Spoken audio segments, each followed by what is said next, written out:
Igreja, abramos a palavra do nosso bendito Senhor em Hebreus, capítulo 13. Hebreus, capítulo 13. Nós estamos expondo sequenciadamente a epístola e chegamos, irmãos, no capítulo 13. O versículo seguinte seria o versículo 7. Nós veremos ele. Porém, no capítulo 13, irmãos, os irmãos verão na próxima exposição, há uma certa unidade temática, sim, mas ele trata de um tópico nesse todo, que pela profundidade e utilidade, nós deveríamos ver separadamente. Esse tópico é visto no início da perícope, versículo 7, e no final da perícope, versículo 17. Então, hoje pela manhã, nós exporemos versículo 7 e 17, uma parte, e à noite nós veremos o versículo 7 e 17 em uma outra parte. Essa será a estrutura, irmãos, da nossa exposição. Leamos, queridos, a palavra do Senhor, que diz assim: Lembrai-vos dos vossos guias, os quais vos pregaram a palavra de Deus, e considerando atentamente o fim da sua vida, imitai a fé que tiveram. Versículo 17. Obedecei aos vossos guias, e sede submissos para com eles, pois velam por vossa alma, como quem deve prestar contas, para que façam isso com alegria e não gemendo, porque isso não aproveita a vós outros. Amém. Vamos orar, queridos. E antes da oração, filhos da aliança, a palavra que vocês vão contar é presbíteros, tá bom? E ao final do culto, nós vamos conversar um pouquinho sobre o sermão. Oremos, irmãos. Bendito Senhor, nós estamos agora, Senhor, com os nossos lábios fechados, não mais cantando, nem mais orando verbalmente, Senhor, mas apenas ouvindo a Tua palavra pregada, Senhor. Nós precisamos da Tua instrução, Senhor.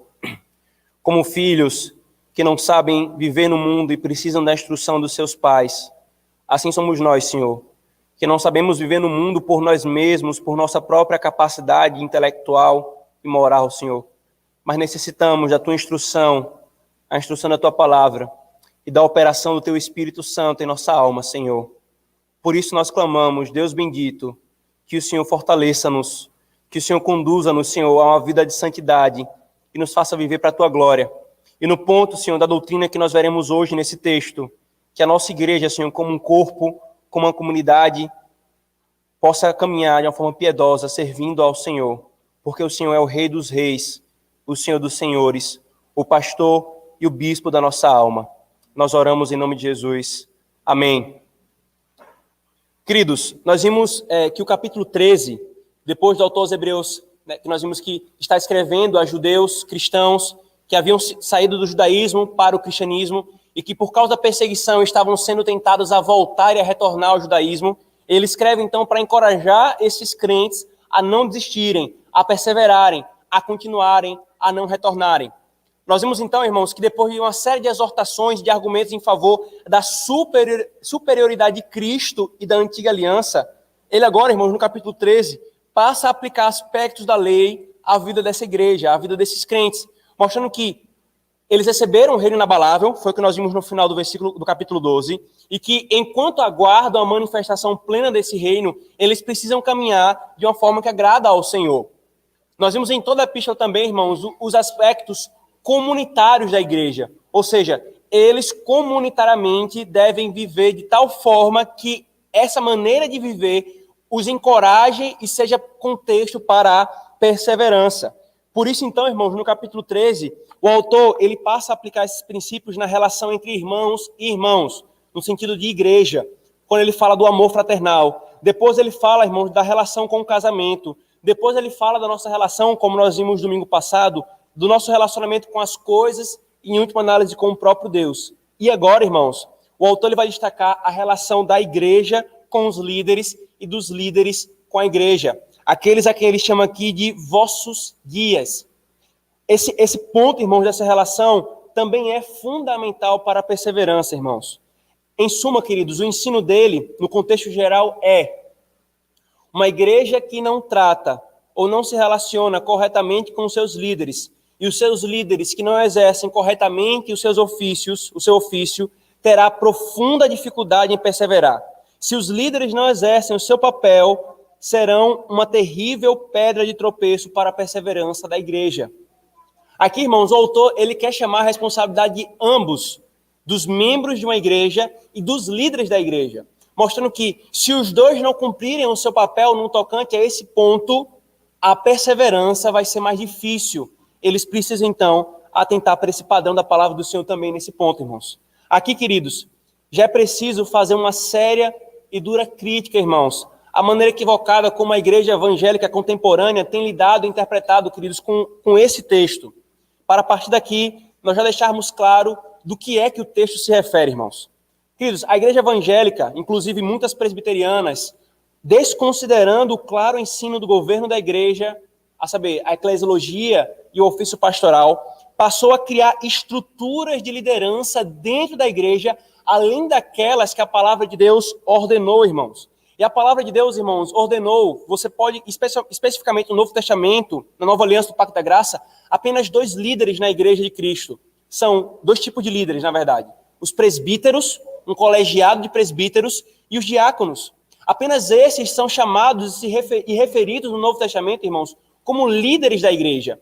Mas a igreja evangélica, irmãos, desconsiderando tudo isso, passa então a acrescentar e a inventar novas estruturas de liderança.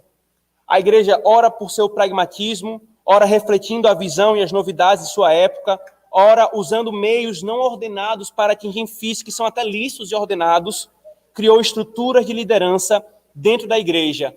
Líderes de ministério, líderes de célula, líderes de sociedades, líderes de pequeno grupo, grupo disso, grupo daquilo, supervisores disso, supervisores daquilo, diretoria disso, diretoria daquilo, toda uma série de coisas, irmãos, inventadas, não ordenadas pela palavra de Deus para o governo da igreja, que no final das contas tem trazido sérios problemas para a igreja, irmãos.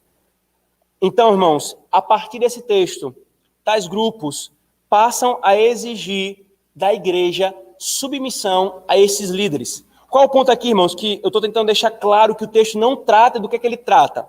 Muitos, irmãos, nessa estrutura de criação de lideranças, que a Escritura não ordena, chega para a igreja e fala, vejam esse texto, lembrai-vos dos vossos líderes, obedecei aos vossos líderes. Então exigem da igreja que a igreja obedeça a uma liderança que não foi estabelecida por Deus, mas uma liderança que foi criada e tirada da cabeça dos homens.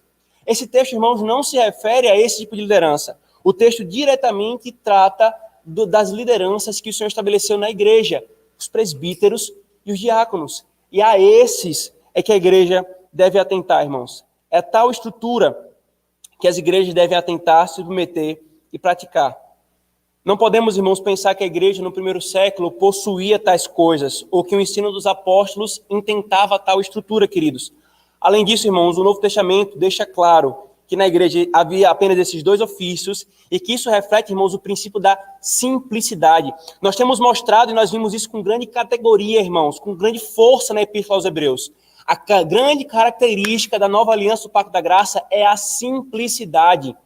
É a simplicidade do Evangelho. Você não precisa mais de toda aquela parafernália do Antigo Testamento que tinha um papel e o Senhor ordenou para apontar para Cristo. Você não precisa de toda uma estrutura física para dizer que somente assim você pode ter a religião verdadeira. Não. Não mais templo, não mais estruturas externalistas, não mais cerimonialismo, simplicidade na estrutura do culto, simplicidade na estrutura do governo da igreja. Porém, irmãos, o que a igreja evangélica tem feito é ir no sentido contrário. Cada vez mais inventado coisas, acrescentado coisas, e isso não tem fim, irmãos. Isso não tem fim. Às vezes nós olhamos coisas absurdas, como pessoas até se auto-intitulando apóstolos, e nós falamos, isso é absurdo. Mas o princípio começou muito antes, irmãos. Quando a igreja está disposta a desprezar o que a palavra de Deus fala diretamente, é apenas presbíteros e diáconos. Se não é apenas presbíteros e diáconos, todo tipo de estrutura que pragmaticamente sirva, que seja útil para o meu tempo ou para algum fim que eu queira alcançar, ela é lista e pode ser encontrada, irmãos. Em suma, queridos, muitos exigem submissão aos líderes e oficiais e ofícios inventados e requerem submissão a esses por parte da igreja e delegam até mesmo, irmãos, um papel pastoral a esses. Quantos não são, irmãos, as igrejas que têm essa estrutura, por exemplo, de células, e os líderes de célula exercem papel de pastores. Queridos, isso é muito sério, irmãos. Isso ou mostra um total desconhecimento da palavra de Deus, ou mostra um desprezo pelo ministério pastoral dos presbíteros. Porque, irmãos, a Escritura é clara, só podem ocupar tais ofícios e exercer tais funções, irmãos, aqueles que são espiritualmente vocacionados pelo Senhor, preparados, dotados com dons, escolhidos pela igreja e ordenados. Toda essa estrutura aqui, irmão, sabe para que é? Não é mesquinheza, não é legalismo, não é coisa de gente radical. É o Senhor protegendo a sua igreja para que ela não seja conduzida para longe dos seus caminhos. É o Senhor colocando barreira após barreira para que só assuma devido a essas posições aqueles que cumprem esses requisitos. Infelizmente, irmãos, as perniciosas consequências disso se fazem presentes em quase todas as que adotam tais coisas, queridos. Muitos dos problemas que as igrejas passam, queridos, não são apenas pelo pecado que surge no coração da membresia e dos pastores, porque isso já está ali, isso é esperado. Mas, além disso, muitos dos problemas que as igrejas têm enfrentado hoje, irmãos, é porque inventa-se uma estrutura, e nessa estrutura traz uma série de problemas, uma série de questões que não deveriam, ou que não se surgiriam normalmente. Muitos desses problemas são alimentados, nutridos e potencializados por essas e por meio dessas estruturas de liderança não ordenadas e inventadas pragmaticamente, irmãos. Qualquer um, queridos, que estabeleça uma estrutura de liderança na igreja com isso e exija essa submissão da igreja a esses líderes que não são ordenados pelo Senhor, comete um sério erro na área da eclesiologia. No tocante ao governo da igreja, irmãos, da igreja de Cristo, Cristo é que diz como a sua igreja deve ser governada. Cristo é quem diz quais são os seus ministros, os seus oficiais, aqueles que exercerão o aspecto espiritual e o aspecto temporal, os presbíteros e os diáconos. Por isso, irmãos, eu quero deixar claro que o autor aqui, queridos, na Epístola aos Hebreus, está tomando por base o contexto neotestamentário. Não havia líderes dessas outras coisas, havia apenas os líderes dos presbíteros e os diáconos, porque foi isso e apenas isso que foi ordenado. Qualquer leitor atento do Novo Testamento perceberá que esses papéis que ele vai falar aqui, pregar a palavra do Senhor, velar pela vossa alma, ser exemplo e modelo, são papéis atribuídos aos oficiais da igreja, peculiarmente aos presbíteros. Entregar isso a qualquer outro, irmãos, é um grave, como nós falamos aqui no Nordeste, tiro no pé, porque isso vai trazer uma série de problemas e vai desagradar ao Senhor. Por isso, irmãos, nós veremos a seguinte estrutura desses dois versículos, do 7 e 17. Primeiro, os deveres dos presbíteros para com a igreja, e essa será a primeira parte hoje pela manhã, e depois os deveres da igreja para com os seus presbíteros, e será a segunda parte pela noite. Vejamos então, irmãos, essa primeira parte, os deveres dos presbíteros para com a igreja.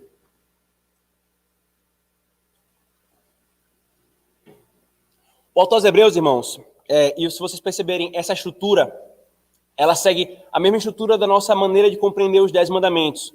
O mandamento que, por exemplo, o 5º mandamento, honra pai e mãe, ele não se direciona apenas para os filhos. Os filhos devem honrar pai e mãe, mas os pais têm papéis para com seus filhos. Então, por exemplo, Paulo faz isso em Efésios capítulo 6. Filhos, honrem vossos pais, porque isso é agradável ao Senhor, para que se prolongue teus dias na terra. Pais, não irriteis aos vossos filhos. Ou seja, o 5º mandamento tem esse duplo aspecto. E aqui, irmãos, o autor aos Hebreus, ele faz ou prepara o caminho da mesma forma. Ao falar o que a igreja deve prestar para com os seus líderes, os seus guias, ele está deixando implícito quais são os deveres dos seus guias, quais são os deveres dos presbíteros e do líder da igreja para com ela. Com isso, então, irmãos, ele chama esses líderes de guias. Veja o versículo 7 e o versículo 17. Lembrai-vos dos vossos guias. Versículo 17. Obedecei aos vossos guias. Algumas versões traduzem essa palavra por líderes. A ideia, irmãos, de guia mostra aqui basicamente qual é o papel desses líderes.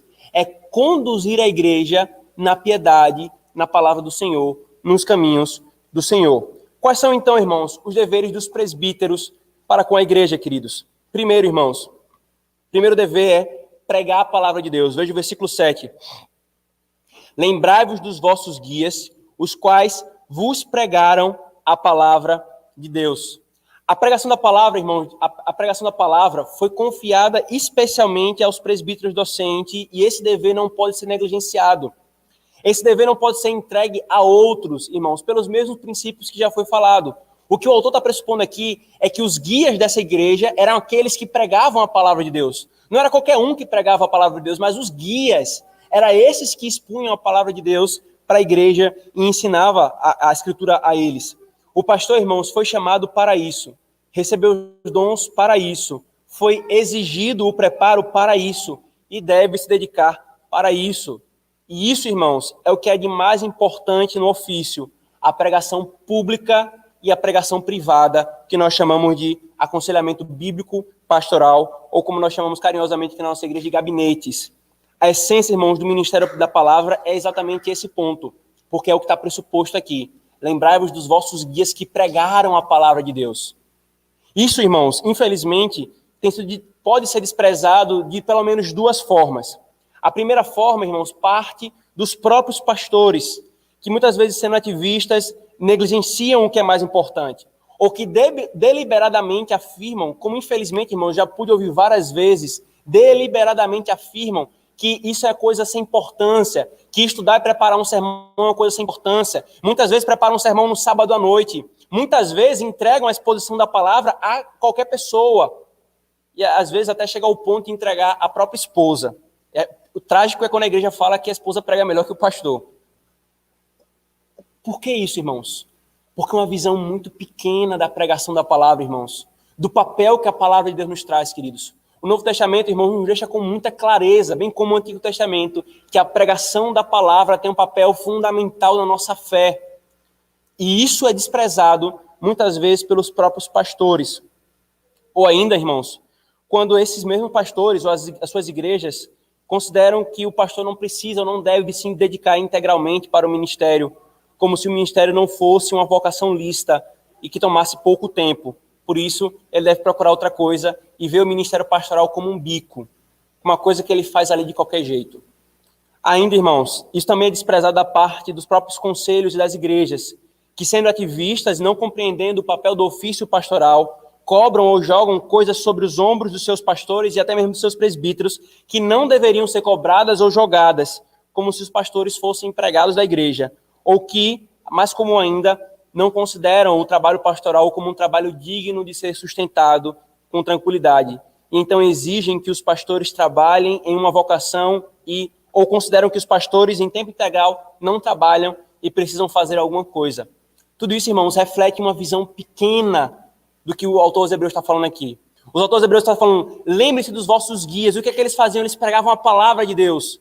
E se isso é importante para vocês, o que ele vai deixar claro no versículo 17, porque eles velam por vossa alma, a igreja deve ter em alta consideração, não a visão baixa que o mundo tem nutrido.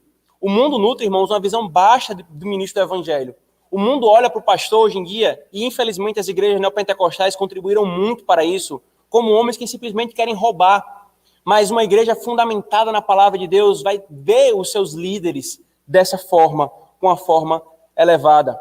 Por exemplo, irmãos, quando olhamos para as epístolas pastorais, 1ª e 2ª Timóteo e Tito, epístolas que foram escritas de um apóstolo pastor para pastores, orientando-os sobre como eles deveriam proceder no ministério pastoral e como eles deveriam conduzir a igreja. Sabe, irmãos, quais são os verbos que mais aparecem nessa epístola? Não é pastor, não é Timóteo, você é um facilitador. Timóteo, você é um administrador. Timóteo, você é um como é que o pessoal fala? Um mediador entre relacionamentos. Timóteo, você é um pregador da palavra. Timóteo, ensina, repreenda, exorta, consola, encoraja, instrui. Todos verbos ligados ao ensino e à pregação da palavra, irmãos. Agora, vocês percebem, queridos, o malefício das igrejas, e louvado seja nosso Senhor, porque muito do que está sendo condenado aqui, irmãos, a nossa igreja não pratica, mas eu não posso deixar de falar para os irmãos. A igreja não comete o erro e o pecado, mas eu não posso deixar de alertar os irmãos para que não pensem que isso é feito, que o conselho conduz a igreja dessa forma, porque é uma opção do conselho. Nós conduzimos assim, e não da forma como muitas igrejas têm conduzido, por uma convicção do que a palavra de Deus diz, irmãos. A ênfase é ensino, pastoreio, cuidado, pregação pública, pregação privada. Essa é a vocação, irmãos. E é isso que beneficia as igrejas. Quando as igrejas desprezam isso, queridos, o problema chega com muita velocidade. O trabalho pastoral, irmãos, portanto, não é agitar, não é ser um animador de palco, não é organizar programações, nem um facilitador ou supervisor de pequenos grupos, como se ele fosse administrador da empresa. Mas o trabalho do presbítero docente, especialmente, junto com os presbíteros regentes, é pastorear a igreja e conduzi-la na palavra de Deus. Quando a visão correta, irmãos, está presente, as igrejas e pastores e presbíteros têm uma visão elevadíssima da pregação e do papel dela e da indispensabilidade dela, irmãos. A igreja é bem nutrida e se esforçará para manter isso.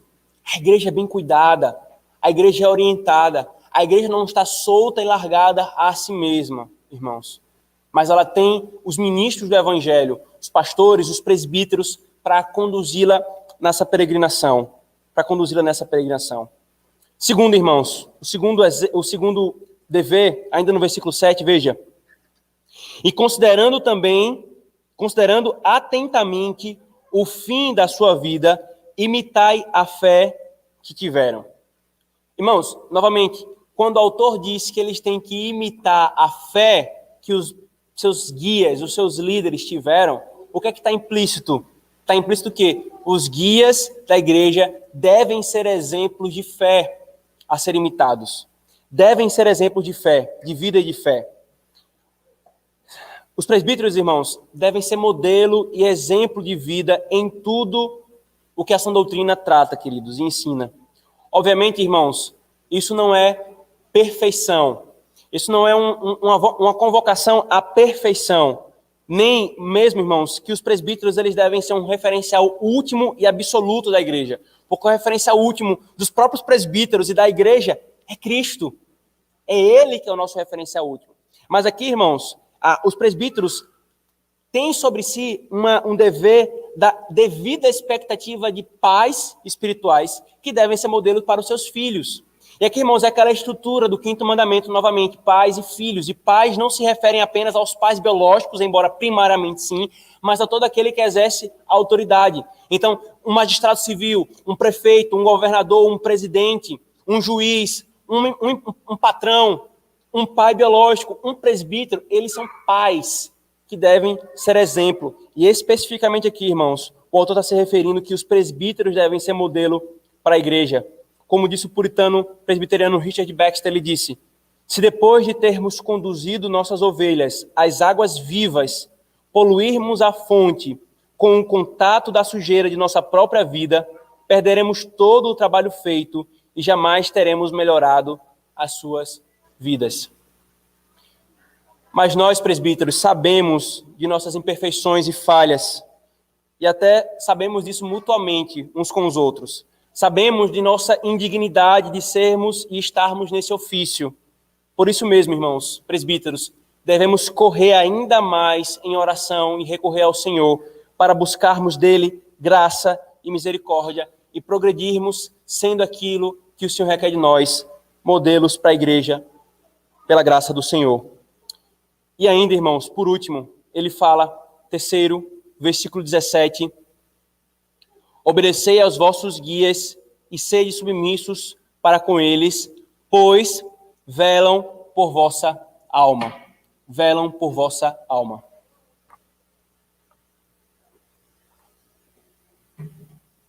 Irmãos, a palavra velar aqui, queridos, ela significa estar atento, estar em vigilância. Ela também é usada, irmãos, como para se referir ao indivíduo que passa a noite inteira acordada, né? Sabe quando você fala assim, eu passei a noite em vigília, então eu passei a noite velando, né? É o indivíduo que está atento o tempo todo e ligado.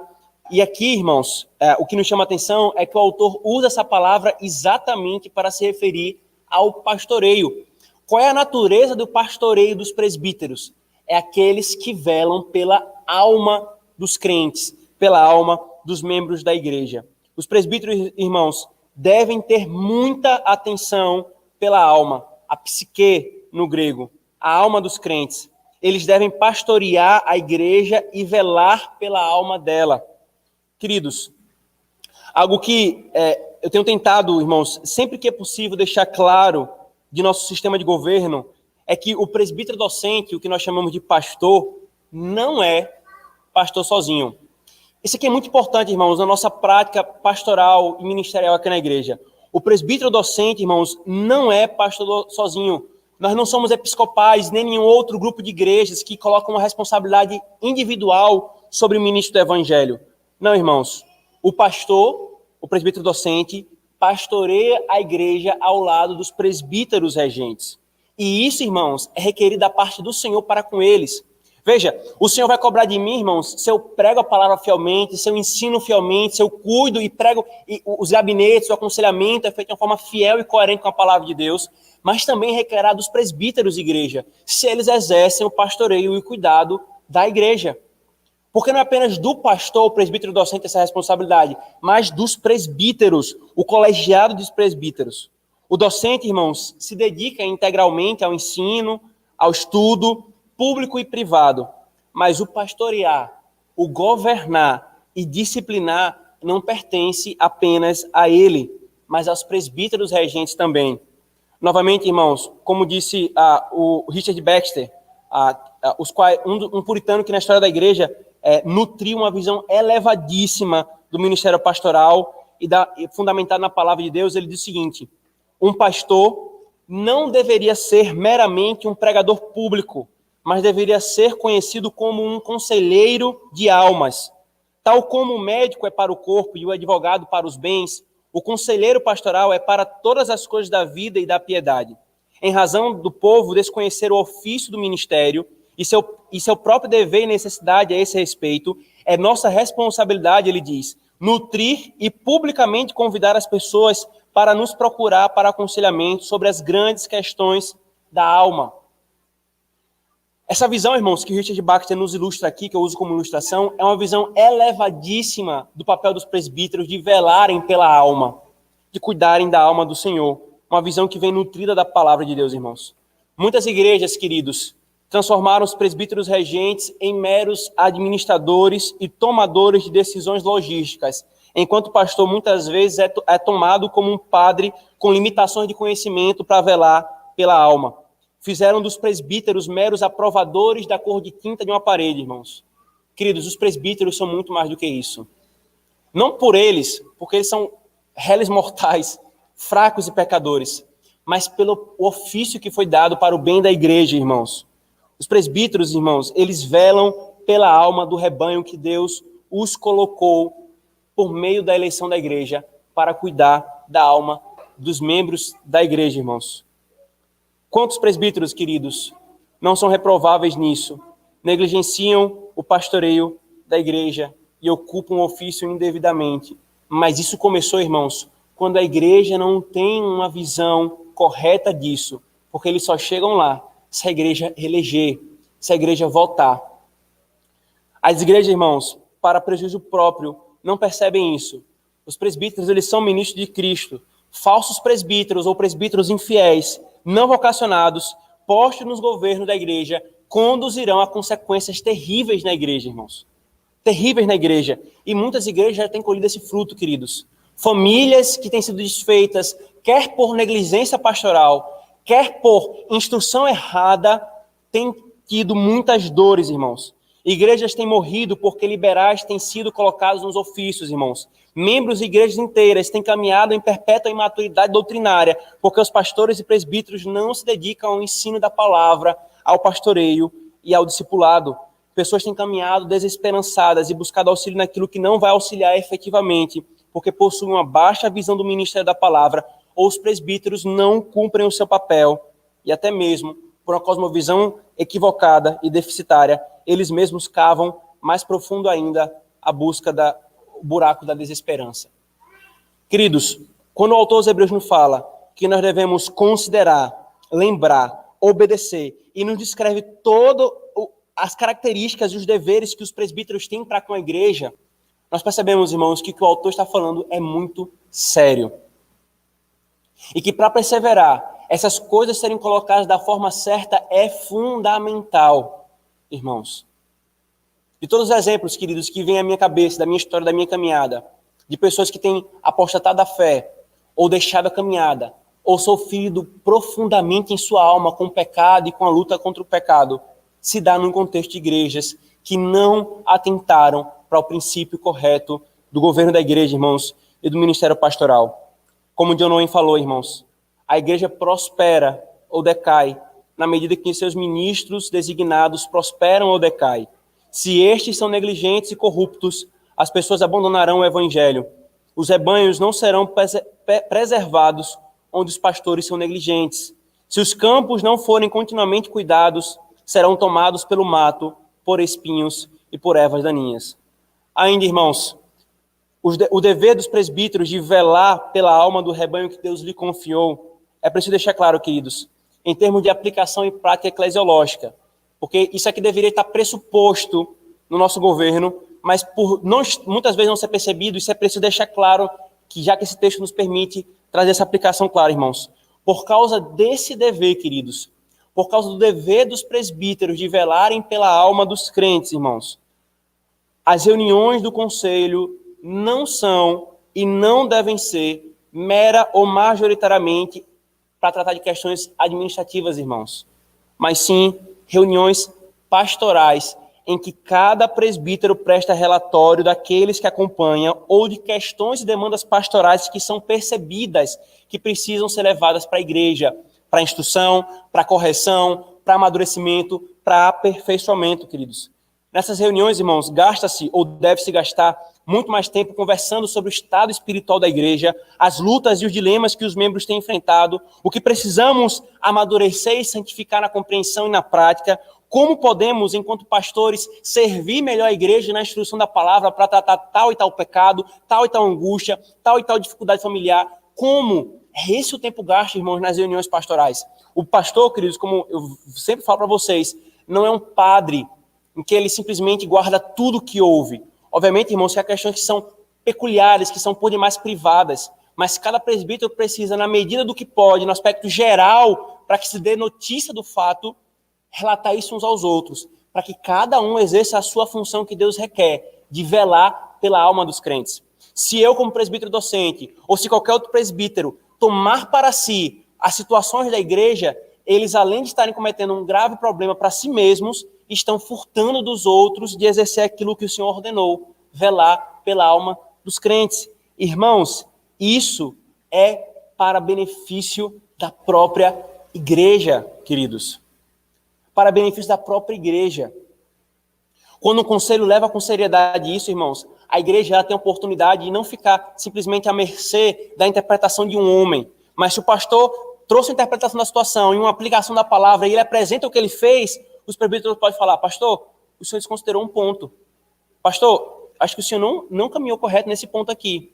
Volta, chama de novo o irmão, fala: irmão, me perdoe, eu entendi errado esse ponto. Os presbíteros já acharam que o melhor procedimento é esse. Isso, irmãos, é para o benefício do próprio pastor, porque ele não vai levar sobre suas costas um fardo de uma responsabilidade sozinho, mas ele vai ter homens maduros e conhecedores da palavra, homens espirituais, para conduzir a igreja. Ou seja, irmãos, a igreja é salvaguardada. É por isso que o governo que Deus entregou à igreja não é um governo episcopal, mas é um governo presbiterial. São presbíteros, um colegiado de homens maduros e espirituais, conhecedores da palavra, que vão instruir e conduzir a igreja, irmãos.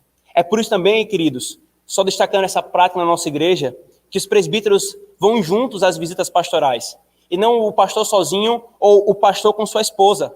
As nossas esposas, irmãos, elas não são pastoras. Em visitas pastorais, as nossas esposas ficam em casa, porque elas não são pastoras. E não lhes cabem saber as coisas, os problemas e questões pastorais da igreja, mas dos presbíteros. Isso é algo sigiloso dos presbíteros, irmãos. É claro que há situações excepcionais e excepcionais mesmo, em que o aconselhamento ele deve ser feito na presença da esposa do pastor, dos presbíteros, mas elas não são co-pastoras e nem devem e não sabem do que acontece, dos problemas e questões que a igreja tem passado, irmãos. Tudo isso, queridos, toda essa explicação minuciosa na prática, aplicando essa questão, é para mostrar o cuidado e a seriedade com que o autor trata sobre o velar a alma dos crentes, irmãos. Quanto a esse dever, queridos, irmãos, da parte dos presbíteros, de nós presbíteros, é esperado que sejamos diligentes na execução deles.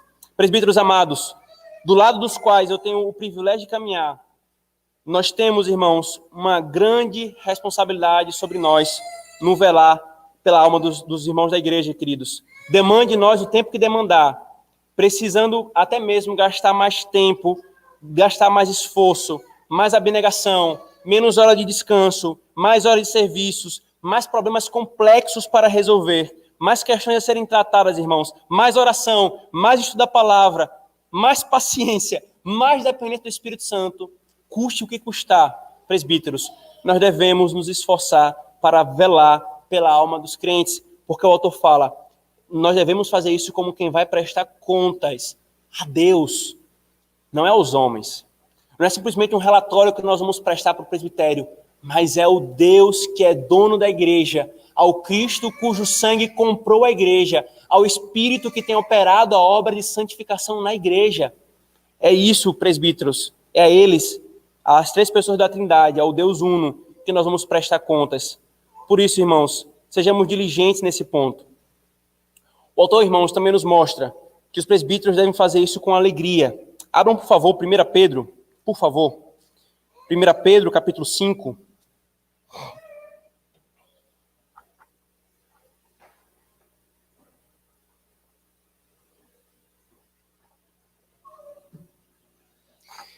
Pedro, capítulo 5, versículo 1 ao versículo 4.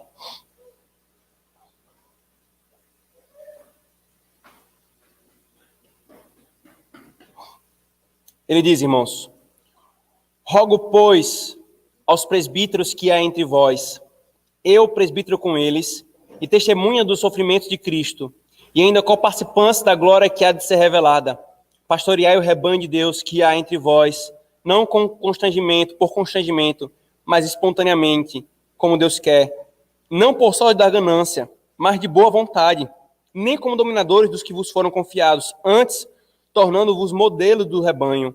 Ora, logo que o Supremo Pastor se manifestar, recebereis a imarcessível coroa de glória. Irmãos, o mesmo princípio, façam, quando ele diz assim, para que façam isso com alegria, não gemendo. Ao falar que a igreja deve agir de tal forma para que os presbíteros possam fazer isso com alegria e não gemendo, ele também nos mostra, por implicação, que os presbíteros devem fazer isso alegremente. E aí nos vem o apóstolo Pedro, que nos reforça esse princípio, que nós devemos fazer não por constrangimento, mas espontaneamente, de boa vontade, não como dominadores, mas como modelos. Agora, igreja, da parte da igreja, isso não deve gerar desânimo, nem desconforto, irmãos, e nem mesmo surpresa. Saber que o pastor não pastoreia sozinho, que ele precisa e deve ter essa relação pastoral com os presbíteros, ainda que não em detalhes minuciosos dos pontos particulares e por demais privados, mas que são questões importantes para velar a alma da igreja. Quando a igreja, queridos, entende o papel de velar a alma, que o papel de velar a alma não é apenas atribuído ao pastor, o presbítero docente, mas os presbíteros gerais, os guias da igreja, isso é muito mais natural, irmãos. E o benefício, ele vem para a própria igreja. Como eu falei, o pastor não leva no coração sozinho dezenas de membros de uma igreja, mas tem os presbíteros para orar e pensar com ele e estudar a palavra com ele.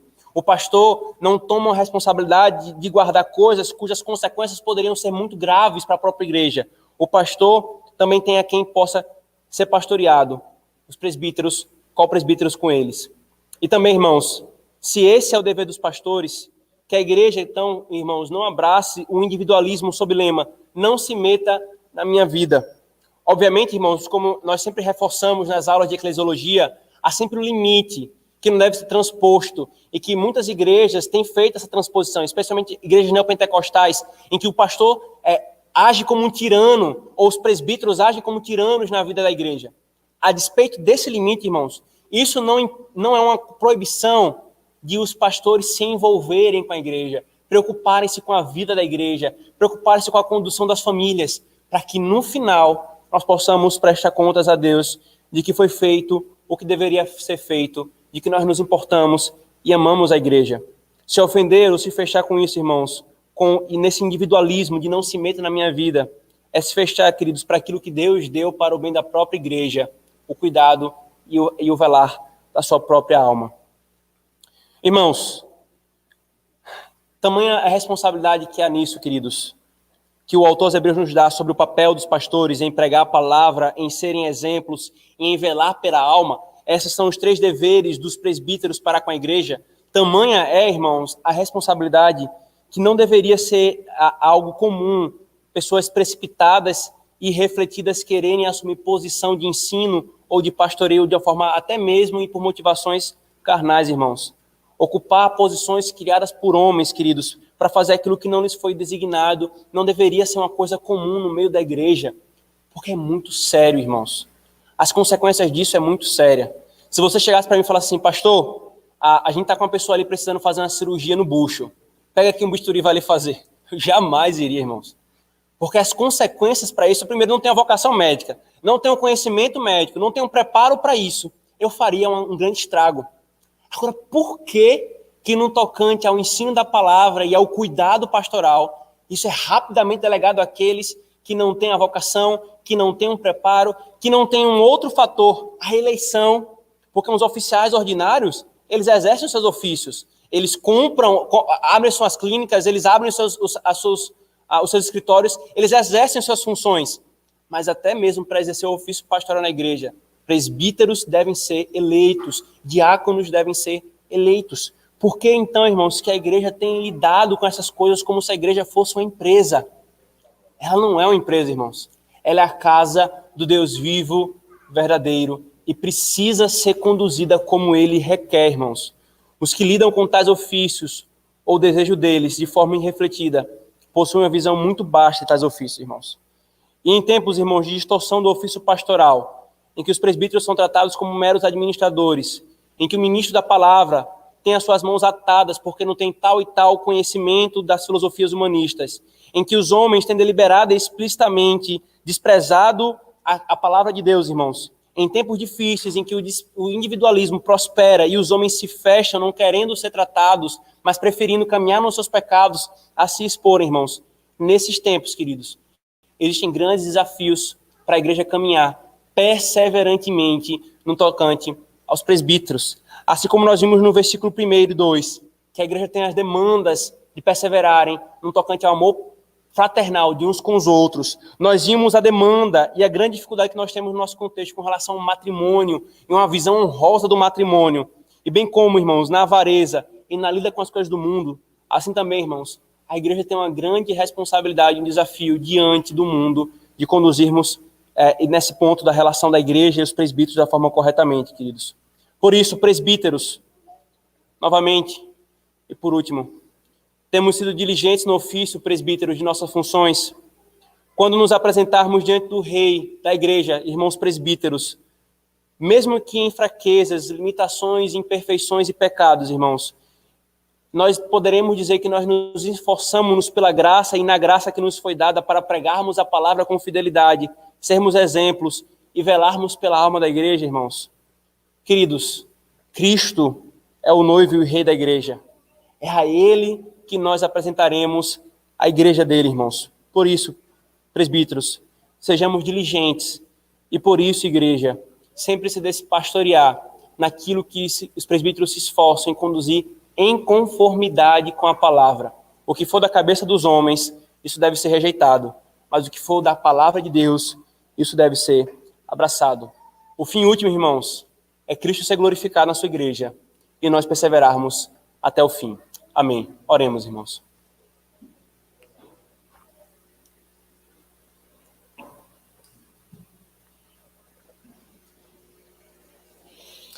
Senhor Deus, obrigado, Pai, por mais essa porção da Tua palavra, Senhor, que nos ensina diretamente as funções que os guias da igreja devem exercer, Senhor.